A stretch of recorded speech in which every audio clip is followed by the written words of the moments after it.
We have been embarking over the last 3 to 4 years on projects to look at reducing the running costs of the school, and the most logical step was the installation of solar panels. As a school, we felt that if we was going to invest into solar panels, that we would do it on the largest scale possible that we could fund and also would self-fund.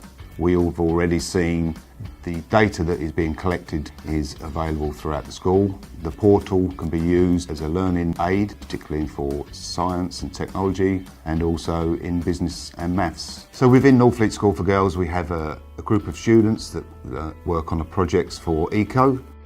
We've had our solar panels installed in a 6 weeks holiday. They grab the solar energy from the sun and then they convert it into energy that we use as a school.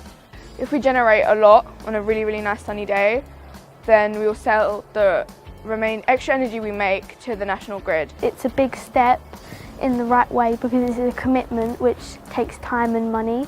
This is the largest installation on a school within the country, a fact that we are very proud of, and hopefully will help inspire other schools or organisations to look at the benefits of large-scale solar installations.